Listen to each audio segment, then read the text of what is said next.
السلام علیکم ویورز، میں ہوں اسد منہاز اور آج 21 رمضان المبارک کا دن ہے۔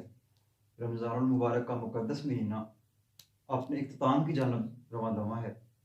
آج کی تاریخ 21 رمضان المبارک انتہائی اہمیت کی حامل ہے، بلکہ رمضان المبارک کا پورا مہینہ ہی ہمارے لیے جو ایک تاریخی حیثیت رکھتا ہے۔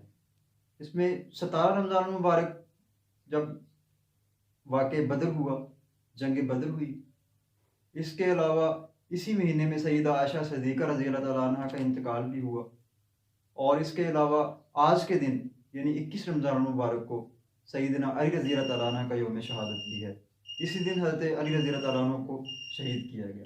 آج ہم 21 رمضان المبارک کے حوالے سے ہی کچھ گفتگو کریں گے اور تاریخی پس منظر میں جا کر یہ جاننے کی کوشش کریں گے کہ یہ واقعہ کیسے رونما ہوا اور ان کو کیسے شہید کیا گیا، ان کی قبر مبارک کہاں ہے، ان کو غسل کس نے دیا، ان کو کفن کس نے پہنایا۔ ناظرین، اگر ہم تھوڑا سا تاریخی تناظر میں جائیں تو میں اپنی گفتگو کا آغاز ایک حدیث سے کرنا چاہوں گا۔ وہ حدیث یہ ہے کہ رسول اللہ صلی اللہ علیہ وسلم نے فرمایا تھا کہ میری امت اور فتنوں کے درمیان سیدنا عمر رضی اللہ تعالیٰ عنہ ایک دیوار ہیں۔ جب اس دیوار کو توڑ دیا جائے گا تو فتنے میری امت میں داخل ہونا شروع ہو جائیں گے۔ ناظرین، پھر وہی ہوا کہ جب حضرت عمر رضی اللہ تعالیٰ عنہ کو ان کی خلافت کے دوران جو ہے وہ شہید کر دیا گیا۔ جب وہ شہید ہوئے، وہ بھی ایک سازش کے تحت ان کو شہید کیا گیا، اور پھر انہی سازشوں کا جو سلسلہ ہے وہ امت میں شروع ہو گیا۔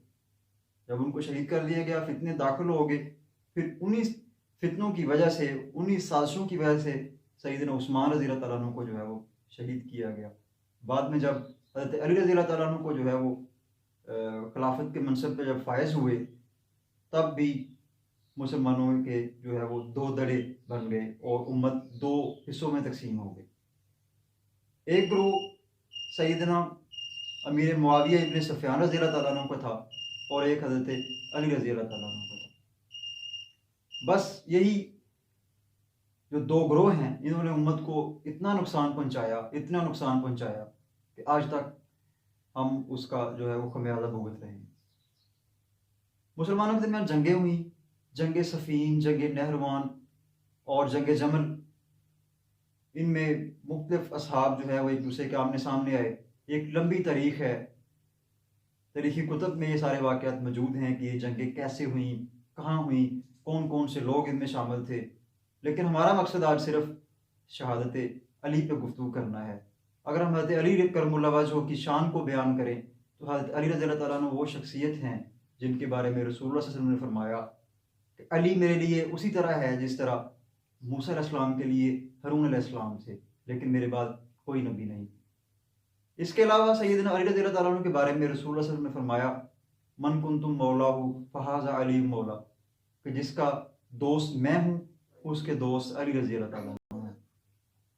اس کے ساتھ ساتھ ایک اور حدیث میں آتا ہے کہ رسول اللہ صلی اللہ علیہ وسلم نے غدیر خم کے سفر پہ جب آپ صلی اللہ علیہ وسلم اپنا آخری حج کر کے واپس آ رہے تھے تو خم نامی ایک گاؤں میں آپ صلی اللہ علیہ وسلم نے اپنا آخری خطبہ جو ہے وہ دیا، جس میں حضرت علی رضی اللہ تعالیٰ عنہ کا ہاتھ پکڑ کر آپ صلی اللہ علیہ وسلم نے بلند فرمایا اور سارے صحابہ کو متوجہ کر کے فرمایا کہ جس نے علی سے محبت کی اس نے مجھ سے محبت کی، اور جس نے علی سے بغض رکھا اس نے مجھ سے بغض رکھا۔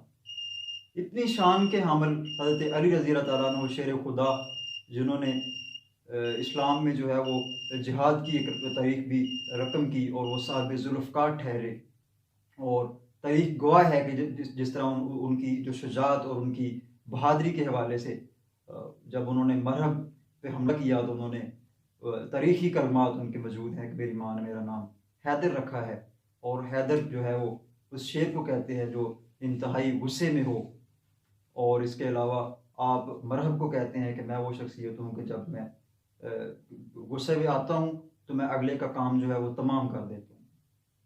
صحیح مسلم کی یہ حدیث ہے۔